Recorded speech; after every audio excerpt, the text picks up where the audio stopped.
Aren't you glad? Glad is what happens when you use Dial soap. Aren't you glad? You just can't buy a better deodorant soap than Dial.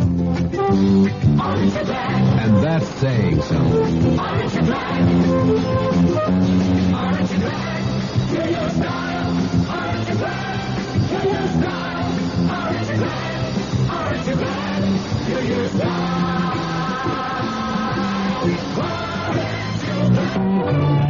This is Frank Lieber. 2 years ago, the Russians came to Texas to take on the Dallas Tornado in an international soccer match that drew the largest crowd in Texas soccer history. This Sunday, the Mexican national team invades Dallas to meet the U.S. World Cup team featuring Kyle Rote Jr. If you can't make it out to Texas Stadium at 7 p.m., hear the play-by-play broadcast on KRLD. Brought to you by Safeway, your people-to-people store. The CBS Radio Mystery Theater presents...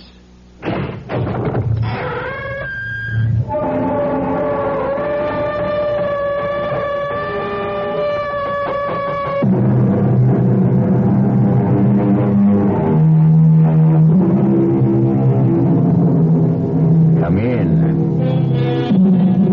Welcome. I'm E.G. Marshall.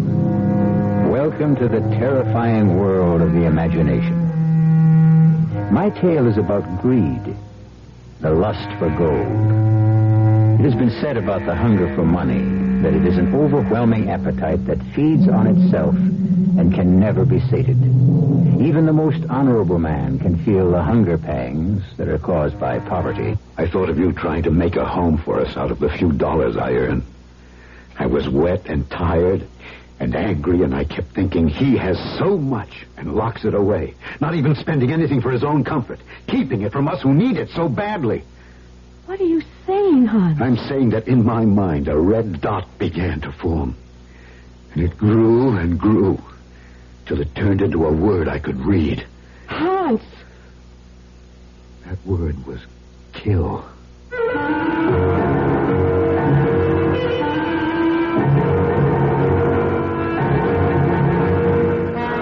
Our mystery drama, The Return of Anatole Chevenic, was written especially for Mystery Theater by Sidney Sloan and stars Alexander Scorby. It is sponsored in part by Buick Motor Division and Anheuser-Busch Incorporated, brewers of Budweiser. I'll be back shortly with Act One. The Marine Corps Reserves are looking for a few good men to help keep the peace. We're looking for men who understand that nobody likes to fight, but somebody has to know how. We want men who want to see their children grow up in an age of peace. Men who will do more than wish for it. Men who will work for it. Men who don't need the draft to know there's a job to be done. Men who ask themselves what they can do for their country and do it. We're looking for a few good men to stand with the Marine Corps Reserve.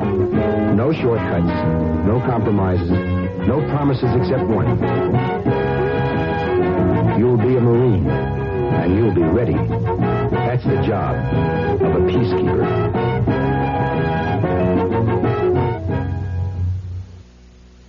Farmers and ranchers who choose the Federal Land Bank for major financing do so for two very important reasons. They get a long-term loan, and they get the loan at reasonable cost. A long-term loan at reasonable cost. Isn't that the kind of farm or ranch loan you would like? Think how those extra years in which to repay a land bank loan would reduce your payments. Should you wish to pay off part or all of the loan before maturity, you may do so at any time, without penalty. And the reasonable cost? That's made possible because the land bank buys loan funds in the nation's money market at the lowest price economic conditions will allow. This money is then made available to you at the lowest practical interest rate. So come to the land bank for two very important reasons.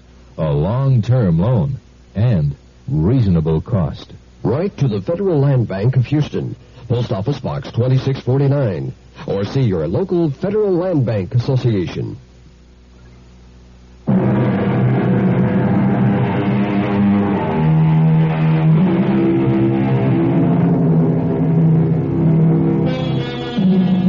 It was a cold, rainy evening in late fall that found Hans Chevenic pressing forward, leaning into the wind, down the dark side street in the poor section of the town where his uncle Anatole lived and ran his junk business. It was with a feeling of relief that he made the shelter of the overhang of his uncle's porch. He paused, more out of reluctance to face the man than fatigue from his long, wet walk. Oh, you! Wonder you bothered to come at all. I got a good mind to slam the door in your face and tell you to go back where you came from. I'm sorry, Uncle Anatole. I'm sorry, Uncle Anatole. Well, come in, and shut the door. You get my house all wet. When I ask you to come at 7, I don't mean 7:30. Look, I don't get through with my other job until 6:15. Only takes 30 minutes to get here on the bus. Uncle, it was raining. All right, raining. I know that. So let's drop that and get down to work. You're to go down into the cellar and start bringing up all the copper scrap piled up there. Then I want you... Uncle, well, what is it now? Vicky made a sandwich for me. I haven't had my supper yet. Always some excuse to stall. I'm not stalling. Well, go ahead, eat. Don't waste more time talking about it. Well, what have we got there? Just some bread and a piece of cheese. Curse to me that I haven't had anything since this morning. Oh, well, would you share it with me, Uncle? Don't mind if I do. Here. Cheese is kind of stale. It's all we had in the house. Well, it's better than nothing. Uncle, I've been meaning to ask you something. As long as you don't ask for money. That's just it. Afraid it might be. Well, I don't want to hear about your troubles. I've got enough of my own. You've got lots of money, Uncle. Who told you that? Who told you? Well, you did. You told me every time I come here how much you've got. Not exactly. Not exactly how much. No, but you said it's a lot. A lot. A great deal. More than you've ever dreamed of. And it'll all be yours, Hans, my boy. I'm making you my heir. Making? Well, you said it was already in your will. Will? Said maybe I'd leave it all to you, or maybe... You didn't say maybe. You said you were going to give it all to me. I was your only heir. Well, there's still my nephew Jamie to be considered, son of my favorite sister. You said you didn't like him. Never said that. You did. You said you didn't like him because he'd become an actor. Nothing to do with it. Acting is an honorable profession. At least he has a job. More than I can say for other members of this family. Now, look, I've got a job. Shoe repair. Part-time. Can't make a decent living. Come over here, get a few dollars, sponging on your relatives. Well, you've never given me a cent I didn't earn, not a red cent. It isn't because you ain't asked. I've asked you because I needed it, Uncle Anatole. Look, Vicky and I, we've got so little. It isn't easy to beg. I don't want to hear any more of this jabbering. Now that you're finished with your supper, down to the cellar with you. And start bringing up that copper scrap. Get moving. Don't you look at me that way. I know what's on your mind. I can read you like a book. But think of this, Hans, my boy. Before you go too far, you don't know where the money's hid. This is what protects me from your evil intentions. You'd get nothing. Because you'd never find the money. Never.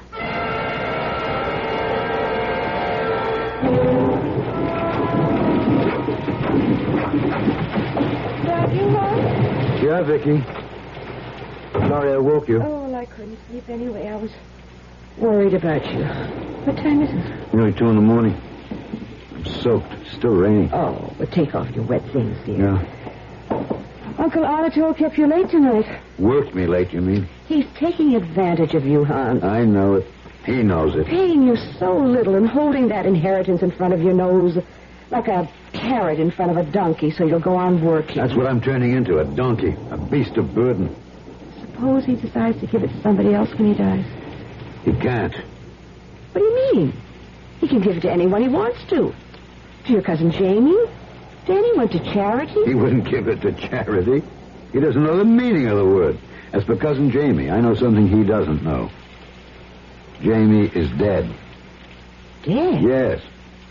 When? How? About 6 months ago, he was killed in an automobile accident in San Francisco. I wrote and got all the details.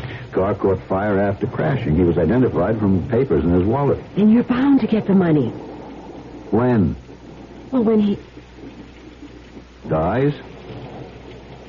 Couldn't you persuade him to give you some of the money now? I suggested that tonight. He flew into a rage, accused me of planning his death. Oh, he didn't mean... He meant it.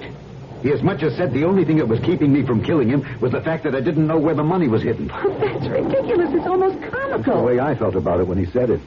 I was hurt that he would even joke about anything so horrible. Oh, Hans. Knowing you the way I do, knowing the kind of man you are, how kind you are, how gentle. The whole thing's utterly impossible. Is it? Hans. You know, coming back on the bus, I thought of what he'd said. You know, I thought of you trying to make a home for us out of the few dollars I earn. I was wet and tired and angry inside. I kept thinking he has so much and he locks it away, not even spending anything for his own comfort, keeping it from us who need it. What are you saying? I'm saying that in my mind, a small red dot began to form. It grew and grew, and then it turned into a word that I could read. Hans. That word was kill.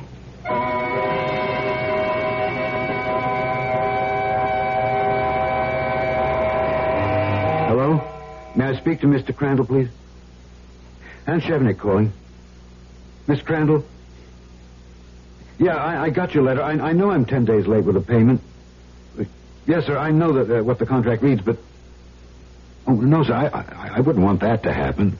But you see, well, I'm expecting a sum of money, money owed to me. Yes, sir, yes, sir. Thursday at 4 p.m. sharp. I'll be there, Mr. Crandall. You can depend on it.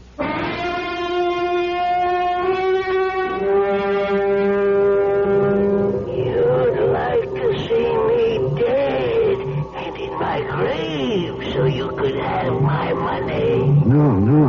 I never said that, Uncle Anatole. I can read your thoughts, Hans, and they are filled with hate for me. I am your heir. It doesn't matter if you like me. I'm your only heir. I'll get your money. Jamie would get it. He's dead. Killed in an auto accident. You're lying. Lying to deceive me. But you'll never get the money. Oh, you miser. You've taken advantage of me. You've worked me hard. You've paid me so little it hardly mattered. Now I'm going to get what you owe me. Put down that gun. Put it down. You're going to get me the money now. Now, or I'll kill you. You won't find it. It's my money. It's my money. You promised it to me. What? Vicky, is that you? What are you doing at Uncle Anatole's house? Hans, you're at home. What? You've been having a bad dream. A dream? Oh, thank the Lord. I'm so glad it was just a dream. You were talking about Uncle Anatole. Oh, heaven help me. I dreamt that I was going to kill him. Oh, my poor Hans. What a terrible dream. You could never do such a thing. No, darling, I could never do any such thing.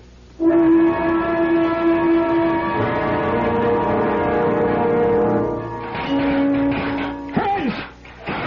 Yes, Uncle Anatole? Not finished yet? No? How long do you have to stall when I'm not watching you? I wasn't stalling. Well, leave that iron scrap and come upstairs out the cellar. I got something for you to do here. Uncle Anatole, I wonder if you'd mind if I left a little earlier tonight. You can take it off the money with the money I've got coming to me. I don't mind. I don't mind if you never come back for that matter. Work too much for you? No, please. Look, Vicky is sick. She was running a fever when I left. Sure. Here, take your money and get out. And don't bother to come back. What? Oh, please, Uncle Anatole. It's only because I'm worried about Vicky. Sure. Pick up your stuff and get out. You don't believe me. Look, Uncle, I need the work. I'll come early tomorrow There and ain't make... going to be no tomorrow for you, Hans. I don't want to see your face again. But, Uncle... Out, you understand? Okay, I'll go. I'll go. For years you've held the inheritance money over my head to make a slave of me. But now I realize the truth. There is no money. There never was. You've lied to me to get me to work for you. No money, eh? No money, you say? Well, now that I know your true feelings about me, I'm going to show you the money. What? I'm going to show you what you've lost with your suspicions, your nasty, evil suspicions. Follow me. You're not more than 10 feet away from your inheritance. What? That you will never get. Here. Give me a hand with this big chest. Push it. Uncle... Just shut up. Give me a hand with this heavy old chest. Come on. I'm sorry that Just keep your mouth closed and help me push. Come on. All right. Push. There. That's enough. Now, scrape that dirt where the chest was standing. What? Go ahead. Oh. There's a trapdoor here. Yes, a trapdoor. Here, here's the key. Take it. Now open the trapdoor.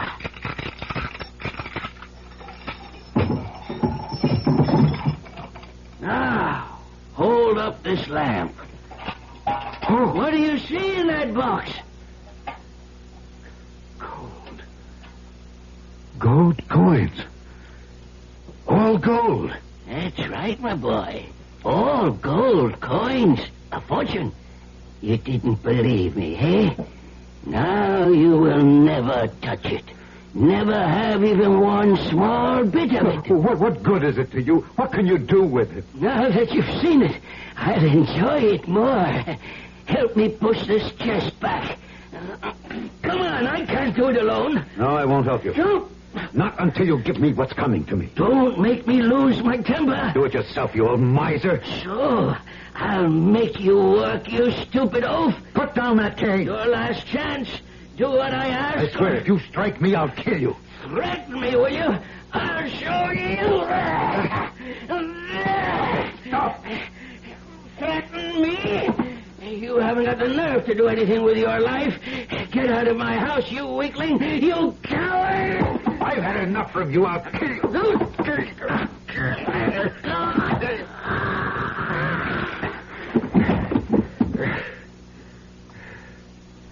Uncle.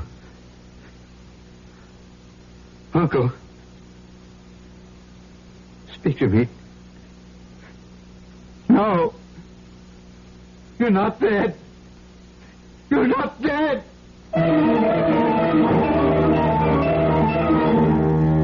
And so the timid rabbit discovers he has fangs and claws. In that moment of decisive action, there was one thing that did not occur to Hans Chevenic. How could he explain what he had done to his wife, who believed in him and trusted him? How could he tell her that he had killed? Well, of course, his conscience troubled him. But deep in his heart was a feeling that he had grown. A secret feeling of elation. I'll be back shortly with Act 2. Excuse me, madam. Oh, I'm in an awful hurry. I just wonder if you could answer a simple question So for do me. I. The question is this. What? What happens this time of year? Oh, that's easy. The kids get home from camp. Goodbye. Nope. What do you mean, nope? Nope. I mean, I should know when my kids get home from camp. Well, the answer I had in mind was a tad more general in scope. Well, I gave my answer. Let's hear yours. You know, I'm glad you asked. Are you? You see, what happens this time of year is that Buick dealers are giving particularly great deals on all their 74 Buicks. For a family woman such as yourself, I think a neat little Apollo would be just the ticket. It's small, economical, but surprisingly roomy. And it's a Buick, so it's really quite elegant. You don't say. Uh-huh. Now, isn't that good news? Yes. I mean, that you can get such a nifty deal on such a nifty small To be car. sure it is, yes. To be sure. By the way, where do your kids go to camp? Guam. It's a small island in the South Pacific. Guam. Aren't you glad? Glad is what happens when you use Dial soap. Aren't you glad? You just can't buy a better deodorant soap than Dial. Aren't you glad? And that's saying something. Aren't you glad? Aren't you glad? You use Dial. Aren't you glad? You use Dial. Aren't you glad? Aren't you glad? You use Dial.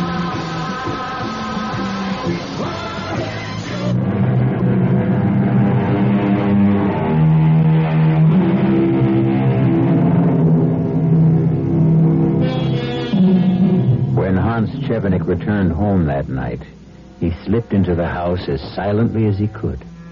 He knew he couldn't face Vicky with the mark of Cain on his forehead. The next morning he left before she awakened for the same reason. When he returned home from work that evening, he thought he had himself sufficiently under control to look her in the eye.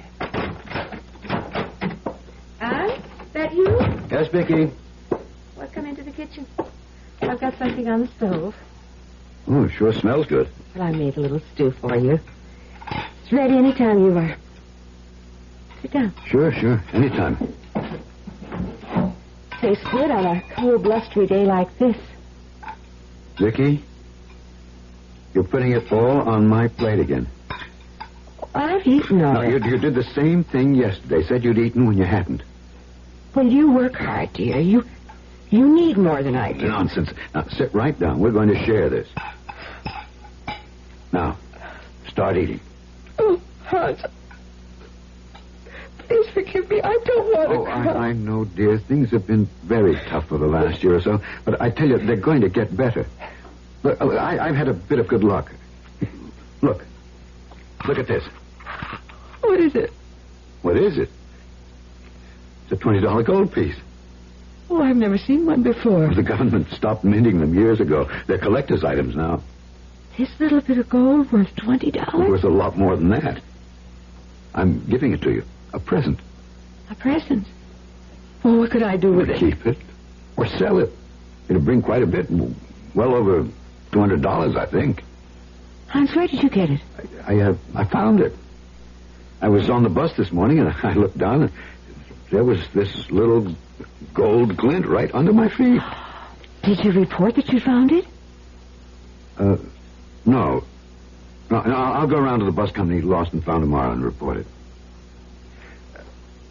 Hey, I almost forgot. I really have some big news for you. I've been offered a new job. A good one. Really? Who offered it? What, you remember I told you about that Mr. Congrave who came into the shop to have some shoes repaired? Congrave? Yeah. No, I don't remember you mentioning him before. Well, sure I did. He got to talking with me, and he sort of liked me and said if ever I wanted to change my job, to look him up. I can't recall you ever saying anything about it. Well, sure I did. Look, you just don't listen. So, anyway, he walks this morning and says he's been thinking about me for a long time, and that a good job has just opened up with his company in Arswell. I'd be a foreman in charge of about 25 men. Hans, this whole thing is sort of I don't know, it's come so fast. Now, listen to me, Vicky. We've had so much bad luck that you're afraid to believe the good luck. This Mr. Congrave liked me, and he's offered me a chance. But he doesn't even know you. Just talked to you that once. He had a hunch about me. Honey, look, let's not turn this one good thing that's happened to us into a question and answer game. Now, there's only one thing about the job you might not like. I'm going to be away from you for a couple of months until the job is set. You understand? Well, if that's the way it is, that's the way it has to be. Oh, come on. Let me see a smile on your pretty face. Mm-hmm. That's better. Things are going to be all right from now on. Trust me.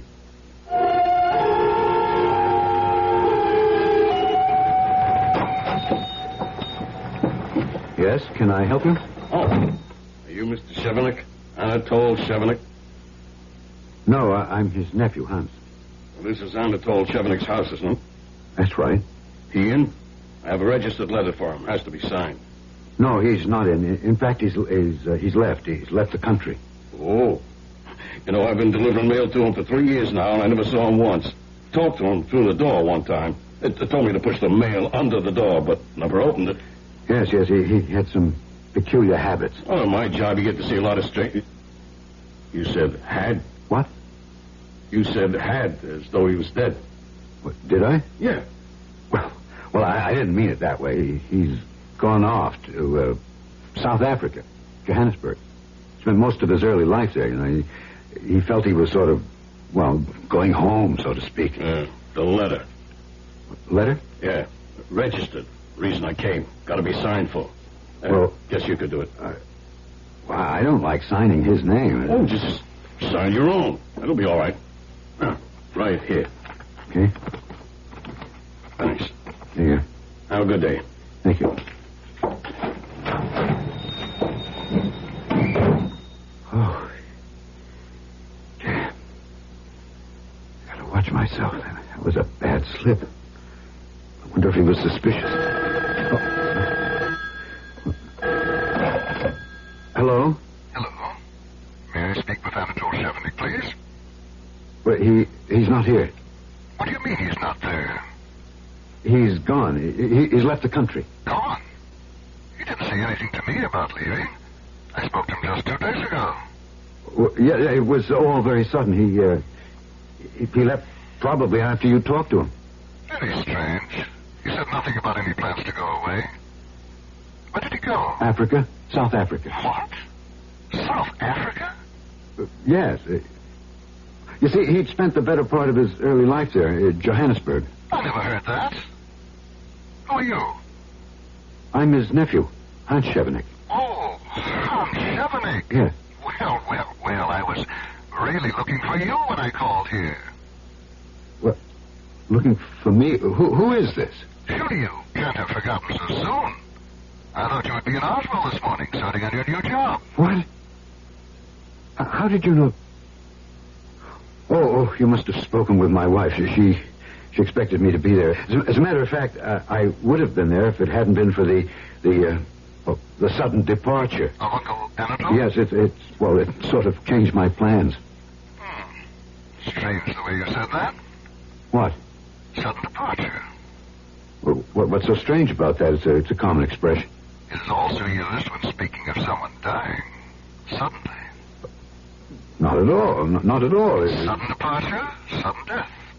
See what I mean? Well, I never use it that way. I meant my uncle left the country. He went away. Yes, of course. Well, to get back to the reason for my call. When may I expect you in Oswell? What? Expect me in Oswell? Or have you given up the entire plan? Who are you? Who am I? Yes. Surely you must be joking. I'm your new boss, George Congrave.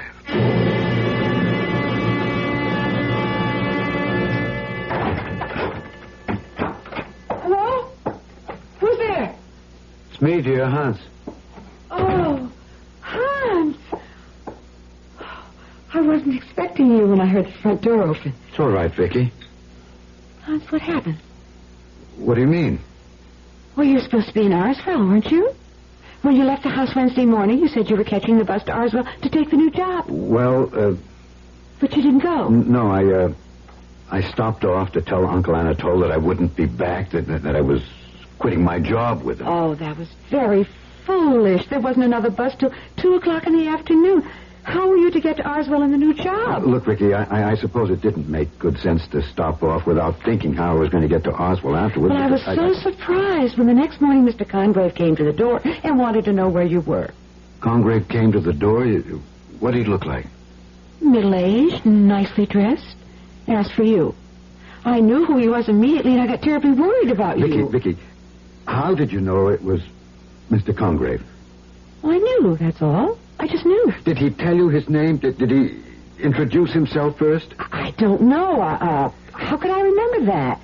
Suddenly I was calling him Mr. Congrave, that's all. Vicky, listen to me. It's very important for me to know whether you called him Mr. Congrave or he told you that his name was Congrave. I can't see that it makes any difference. It was Mr. Congrave, and he was asking for you. Okay, all right. What do you want to know? He wanted to speak to you. He seemed very concerned. Perhaps because you failed to show up for work. Did he ask about Uncle Anatole? Uncle Anatole? Yes. How would Mr. Congrave know him? Evidently he does. He knows him very well. He called me there at Uncle Anatole's house. I don't understand. Now, what does it all mean? I don't know, Vicky. I wish I did. Is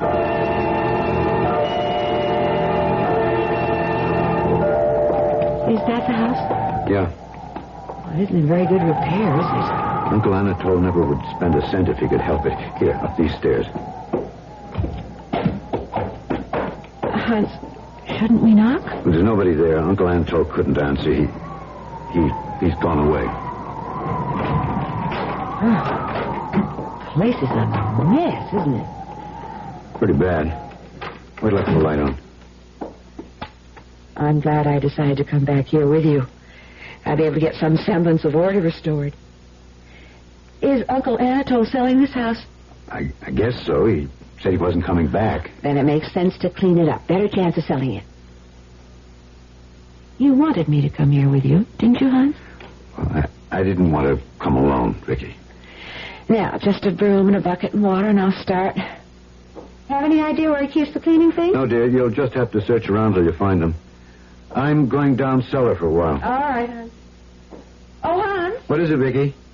What have you done about Mr. Congrave? What do you mean? Well, what about the job? You were supposed to start 3 days ago. What will Mr. Congrave think? I don't care what he thinks. Now, look, please stop asking questions, Vicky. All you do is question me. But I don't understand what's going on, Hans. Neither do I. But there's something in this house. Still here. And it belongs to me. And I'm going to get it.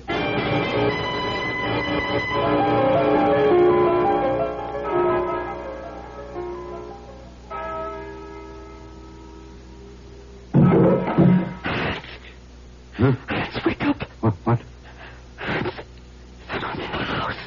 I can hear him. The house? You sure? I heard him. Listen.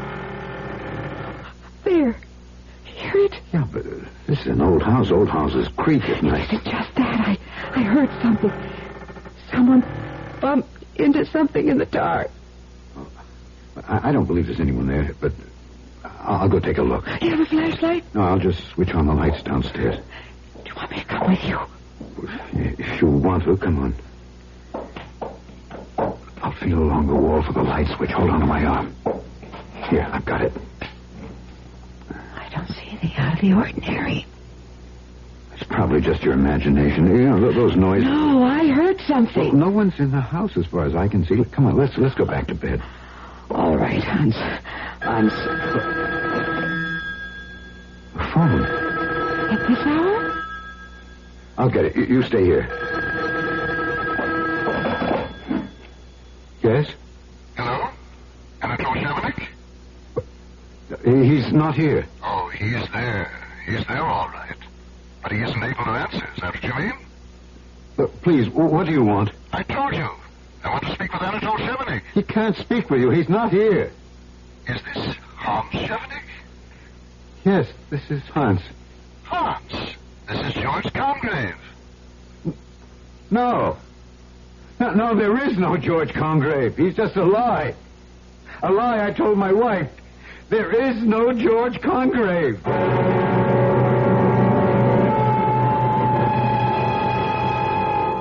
And so, in a lie told by Hans Chevenic, an imaginary man is conjured up to haunt him. To the tortured man, the unreal has more substance than the real. With the guilt of a murder on his conscience and his fear of the apparition that follows him relentlessly, can his mind stay in balance? I'll be back shortly with Act 3.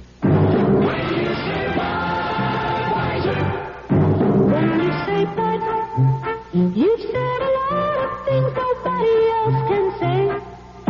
When you say but, you've gone as far as you can go to get the very best. When you say but, you've said the word that means you like to do it all. When you say but, it means you want the beer that's got a taste that's number one. When you say but, you tell the world you know what makes it all the way. When you say but, you say you care enough to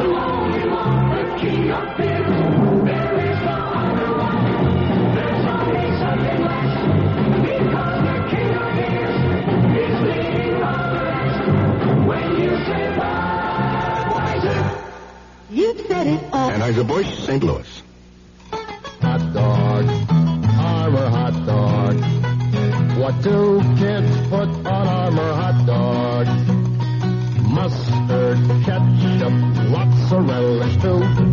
Pickles, onions, even peanut butter too. Armour hot dog. Because kids love to bite. KRLD and 92K are now accepting applications for our Broadcast Scholarship Program. This spring's scholarship winner will receive a complete course in broadcasting, including announcing and engineering, at Elkins Institute here in Dallas. The program is open to any man or woman interested in broadcasting as a career. For application details, call the Scholarship Coordinator at KRLD, 634-1080, during business hours. That's 634-1080.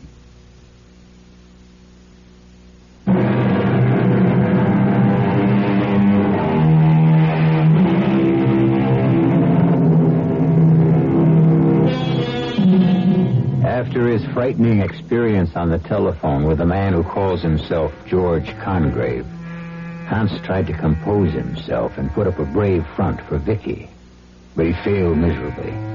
He felt an overwhelming urge to confess his crime, throw himself at her feet, and ask for the comfort of her forgiveness. But he was afraid that she would be so repelled by the horror of what he'd done that she would turn from him forever. He got out of bed and paced the floor. Hans, Huh? What, Vicky? don't you want to talk to me? No. Come here, Hans. Sit on the bed, please. Oh, Vicky, what's the point of talking? Is it? All that complicated story about the job in Arswell. Lies. And about Mr. Congrave. Lies. There's no such person. It's just a name that came to me. I used it, that's all. But I met him. Talked to him. You've talked to him on the There's telephone. no such person. It's a lie, I tell you. He doesn't exist. But he does. We both know he does. Vicky, please stop insisting on that or I'll... My mind is spinning. Vicky, please. Oh, Hans. You've got something terrible on your conscience. First, there was that gold coin that you said you found on the bus. Now, you didn't find it, did you? No, that was a lie, too. Then I know it all now. It all fits together. I know what it is you've done. Oh, my God. You've stolen your uncle's money. What? Oh, stolen. Stolen, if that were all. No, Vicky, it's worse. Much worse. I've committed a murder. I killed him. I killed him.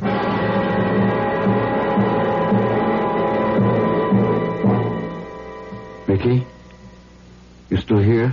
Of course, darling. You must have fallen asleep. But what are you doing here? What? Look, I told you everything, and you're still here. I thought you'd... Run?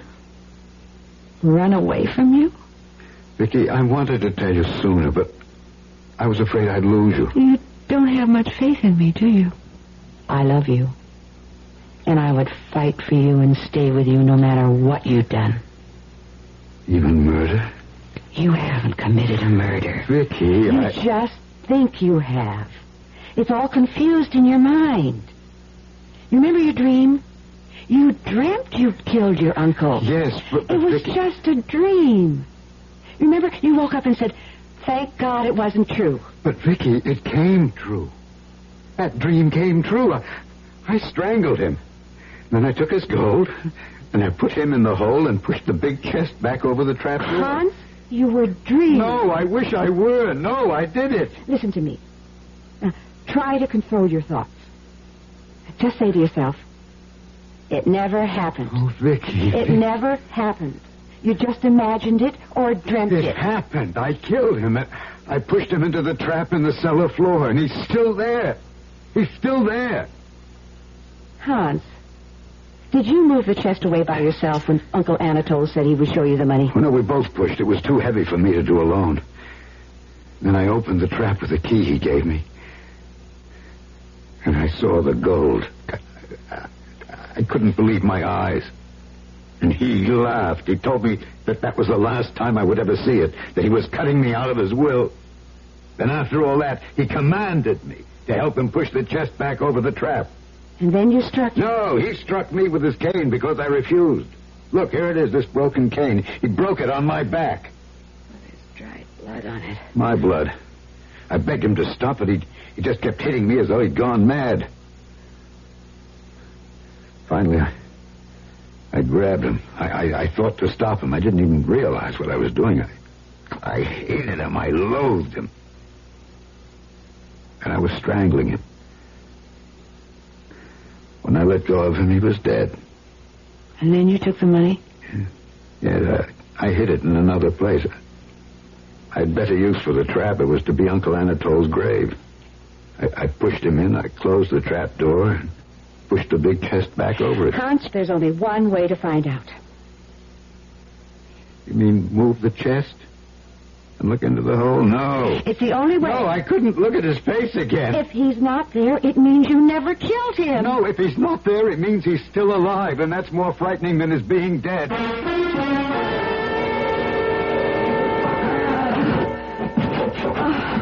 Oh, it's not moving, not an inch. No, it won't budge. It's hopeless. We can't move it. Oh. Look, maybe I can use this big iron pipe. If I can get it under the edge of the chest and lift it, using it for relief. Here, give me a hand. Grab the other end of the pipe while I shove it under the edge. There. Now, let me get the other end and lift. We moved several inches. Here. Again. Again. Only a few inches more, Hans. There we go. Oh, it's off the trap door. That's the key. Have you got the key? It's not locked. I never locked it. Open it. Hans! He's gone. Anatole is gone. Hans, we can't stay here in this house any longer. What can we do? Where can we go? We can go to the police. No, not the police. You did kill Anatole, and I still doubt that. You did it in self-defense. No, it was premeditated murder. It was on my mind for months. Hans, darling, don't condemn yourself. I killed him for his gold. Why don't you go to the police and tell them how he was beating you with his cane? I'll be convicted. Life imprisonment. Oh, Vicky. Hans, look. What? Where? Those muddy footprints across the floor. They're still wet. They are. Someone's been here while we were down in the cellar. Maybe he's still here. Vicky, work your way toward the back door. Yes. You too. Open up! What? Open up! I know you're in there, sniveling mouse. Open up or I'll beat you in an inch of your meat. It's him. It's Uncle Anatole. I told you he wasn't dead. He's dead. He's dead. He's returned from the dead. Get out, Vicky. Run, please. I'll get help. Get out of here. How long are you going to bar me from my own house? Let me speak to him, Chevenic. Perhaps I can make him listen to reason. Listen to reason? My stout cane will make him listen. Oh, but that's in the cellar where he buried me in the trap. Oh, good. You stay here, Anatole. I'll go around the side, break away, and get in. Good idea, Conrad. Right. No, stay out. Well, my dear Hans, at last we meet face to face. Why do you keep your head down? Afraid of me? No. Go away, please. Shall I open the door and let your uncle in? No, please. Come. That's not very hospitable of you, considering it is his own house. Please don't let him in. He is in, Hans. In the hole you put him in after you killed him. You did kill him, Hans, and stole all his money. That's true, isn't it? Yes, I confess it's all true. Look up. Look at me. There, that's better. Jamie. No, but you're dead. You were killed in an accident. False identification, cousin. No, I'm very much alive. And Cousin Jamie has come to collect his inheritance. Now, where did you hide it? Inheritance. Uncle Anatole's out there. I heard him. You seem to have forgotten my very special theatrical talents. I did the voice of Uncle Anatole. Listen. Stalling! Never an honest day's work. I was also your new employer, George Congrave. It was you, yes. Vicky mentioned that name to you. Told you everything. That's how you knew. And now I want my money. I knew Uncle had the gold hidden someplace. I came here to find it. But I found that you had been here ahead of me. I could see where the chest had been moved in the cellar, and that's where I found our dear, dear dead Uncle Anatole. In the trap. Now, I know you have the gold, and I want it right now. It's mine. It was to be mine, he said. Do you want me to produce the body of Uncle Anatole? I can, you know. And you'd go up for life. But no buts. Give me the money, and I'll keep my mouth shut. I had no love for the old skinflint either. I just want my inheritance. Nothing I can do? Nothing. Just take me to the gold. All right, come with me. I've got it hidden in the cellar. See those old iron pipes piled over there? In there? Yeah. I stuffed old waste paper, some rags, and scrap iron in the end of the pipe to conceal the gold. I've got to hand it to you.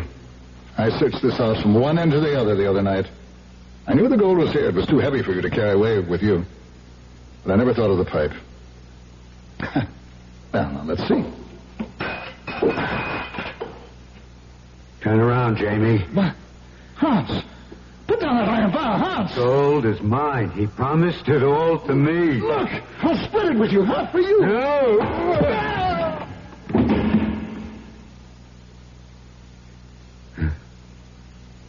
It's all mine. All mine now.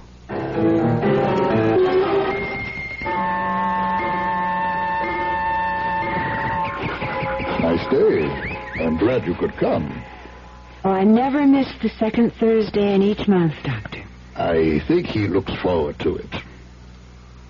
Do you think he really knows? Well, sometimes I feel there is a glimmer, a slight glimmer. There he is. We've got him working with the gardener. He seems to like flowers. Hans? I don't think he knows his name. Let him see you. Hans? I brought you something. A present. Something sweet. Oh, thank you. You're a nice lady. Here's a flower for you. Yellow. Like a piece of gold.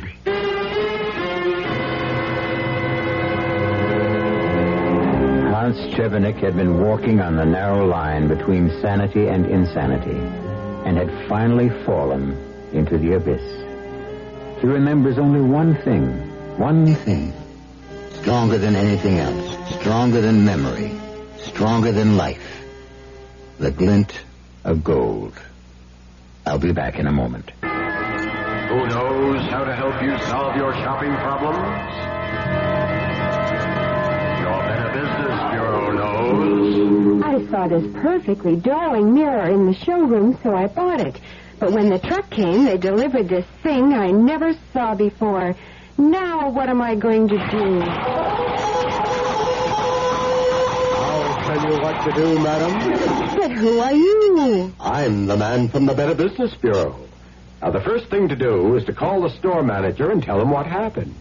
But in the future, when your merchandise is delivered, you should examine the item before the delivery truck leaves. And if it's to be delivered from a warehouse, have a clear understanding with the dealer that unless it is the same as the sample shown to you, you will not accept it or pay for it. Oh, thank you. Just part of my job, madam, to help people with their shopping problems.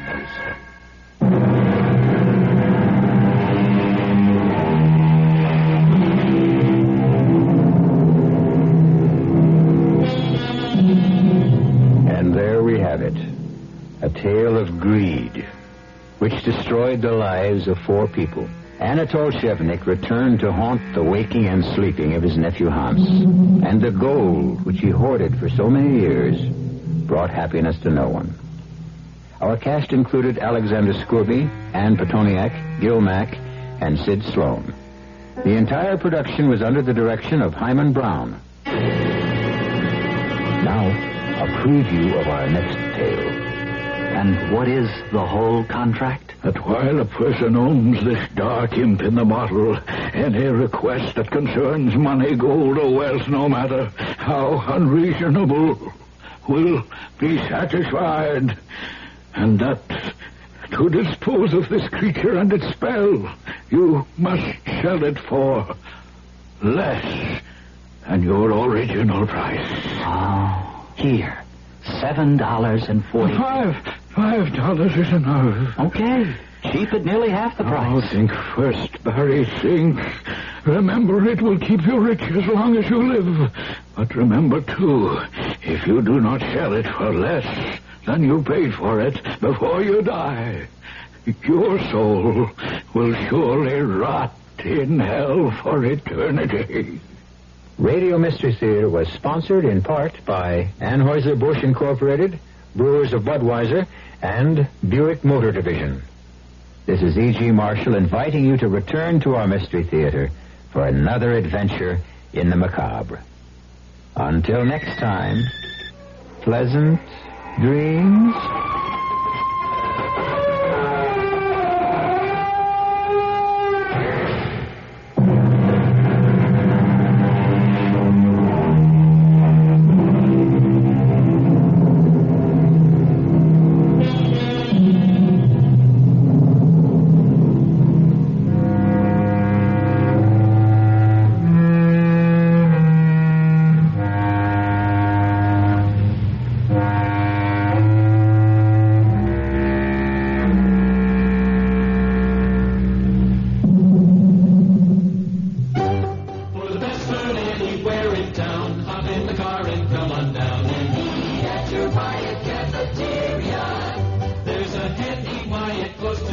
The food is great. And thrifty, too. At your nearby Wyatt Cafeteria. Eat out at Wyatt's Cafeterias tonight. There's one in your neighborhood. It's the goodest. It's cheaper than eating at home. Eat at your nearby Wyatt Cafeteria. You've been listening to the OTR Gold Network. Find more classic radio at otrgold.com.